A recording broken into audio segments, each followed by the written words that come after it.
Hello students, good afternoon. So I am uploading a summary of our discussion in philosophy for the last week. And you remember that we started looking at a picture and deciding whether the cat is going up or down. We correlate this picture of the cat going up or down with a previously viral photo of a dress that we do not really know if it's color blue and gold or white and gold. And also, we correlated it with the question of which really came first, the chicken or the egg, or what really um, is the potential. Is the chicken going really to lay eggs or the eggs becoming chicken? Well, in the end, we settle with the realization that even if we really cannot determine if the cat is going up or down, or if the dress is really blue and gold or white and gold, and whether or not the chicken came first or the egg came first, the more important thing is that number one, we got confused. We got confused. And the confusion made us think.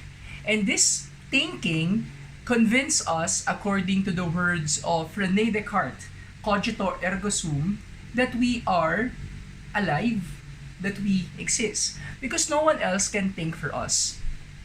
Number two, this confusion will lead us to the realization that the particulars of whether or not the cat is going up or down, or what is the color of the dress, or which really came first, all boils down to the more essential reflection of the cat as a being, of the dress as existing, and of the egg and the chicken having potential. And so, before we proceed to discuss the early history of Western philosophy, and that's focusing on the pre-Socratics, I think it's very important that we work first on the branches of philosophy. And that is what we discussed last time. And as I said, there are 5 branches of philosophy. The first branch of philosophy is metaphysics, and technically, metaphysics deals with the study of what is the nature of reality, what is the nature of being.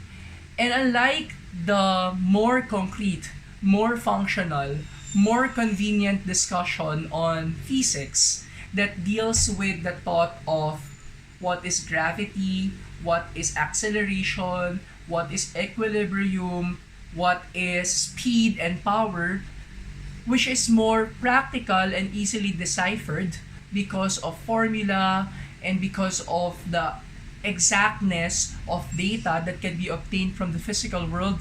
Metaphysics is something more abstract. How do we know what is the nature of things? How do we know what makes a thing a thing? And if you can remember well, my example to you was what makes a chair a chair, or what makes a tree a tree. Indeed, we will all be confused eventually. What makes a thing a thing? Is it just the name or the label? Is this bunny figurine because I just call it bunny figurine? Can it be something else? Can it be called a teddy bear? Can it be called a smiley? Can it be called a pussycat? Well, we think of, is it really the label that provides identity, that clarifies the nature of something? Or is it the purpose? Why was a thing made? Or to what is a thing directed to? In the end, let us have our attention focus on the world of ideas by Plato. For him, he said that in our head there is an idea, and this idea is the perfect archetype of a thing.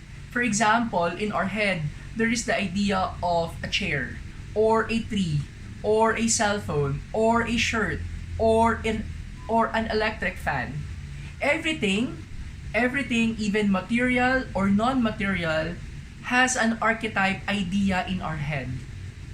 In the end, our particular experiences of this things. For example, I experience Hanabishi electric fan or Asahi electric fan. This will only be approximations of what is in my head, the ideal electric fan. Or in my head, there is the idea of love. And so I experience love from my parents, my friends, my students, my colleagues. But all of this will be approximations of what is in my head. And so you realize metaphysics is not just some easy matter to discuss because we cannot just easily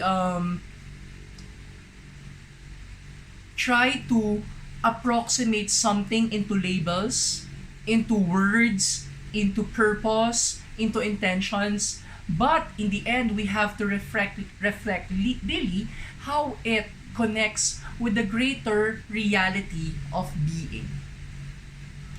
The second branch of philosophy is epistemology, and epistemology talks about what is the nature of knowledge, what do we know, and how do we know them.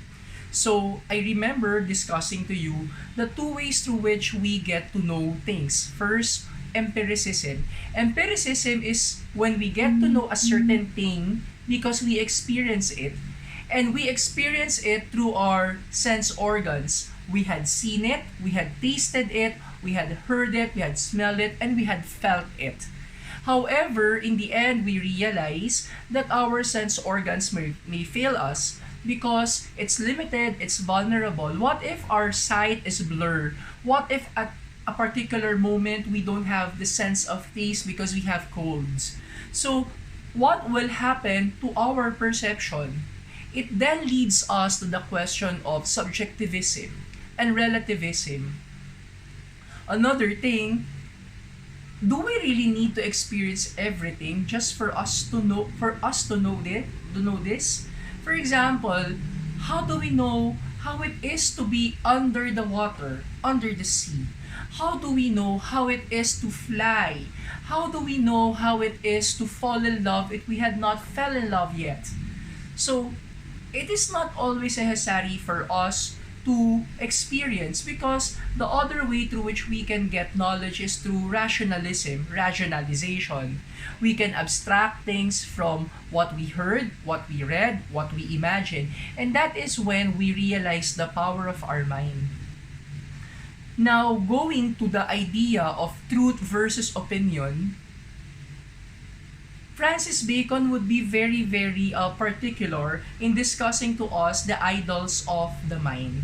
He said that sometimes we are restrained from seeing the truth and from knowing and understanding the truth because we are subject to different idols. The first idol is the idol of the cave.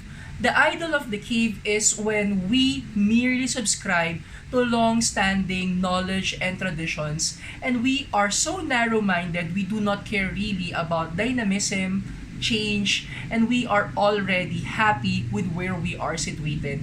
We are actually lax. We are already comfortable with what we know. So in the end, we know really that, information develops, the methods of acquiring information changes through time, and maybe we can validate or invalidate pieces of things or pieces of information that we had gathered through the years, but we are not happy accepting these new findings because we are already comfortable in the place, in the situation where we are the idol of the cave. We also are at many occasions subject to the idol of the tribe, and that is when we really are like a herd, meaning we just think the way other people think. We do not let our creativity come out. We do not let our rationality make us see the value in things. Rather, we just let the popular opinion, the louder person to take over us, and we adapt that opinion as our own. An example would be the prevalent culture in the Philippines, wherein many people will just subscribe to what the loud DDS influencers like Banat B and Mocha Uson are saying, instead of them looking for credible sources of information, instead of them checking what they read in Facebook or in the internet.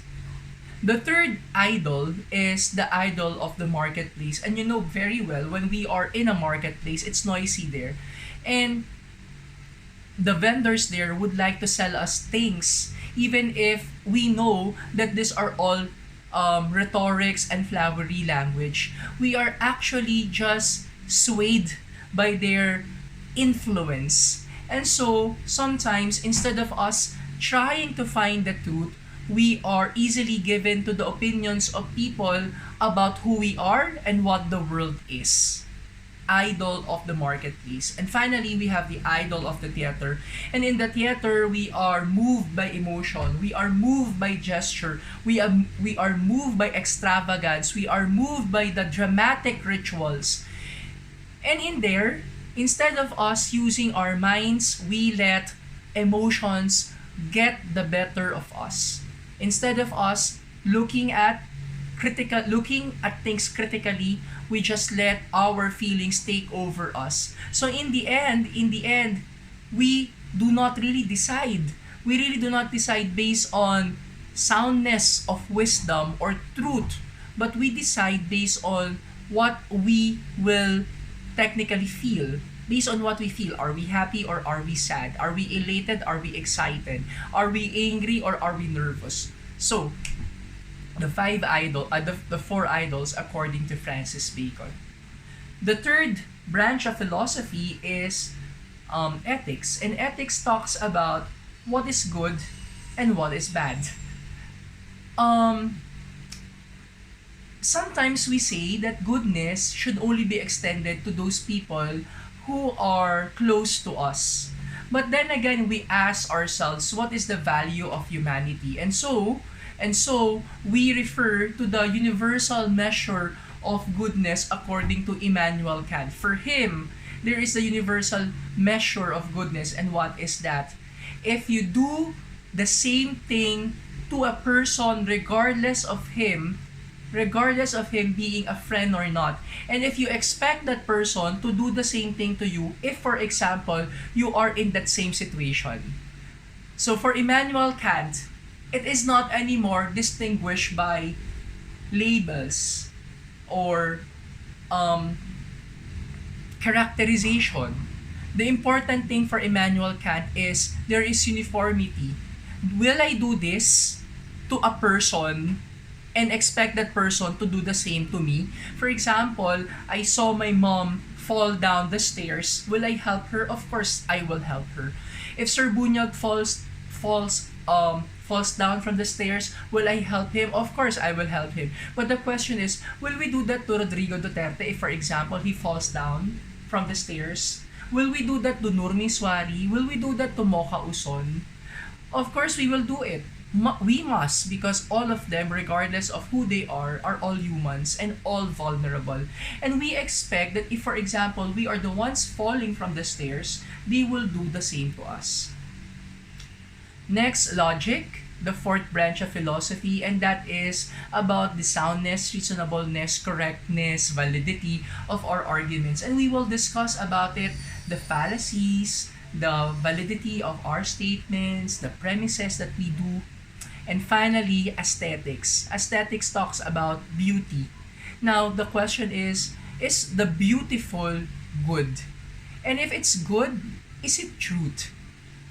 Well, if we go back to the thought of Imelda Marcos, she would always say the beautiful is preferred because the beautiful is good and the truth. But is it always beautiful? Is beautiful always the truth? Will it not hurt us? Will it not be a deterrent from us for us from knowing the truth?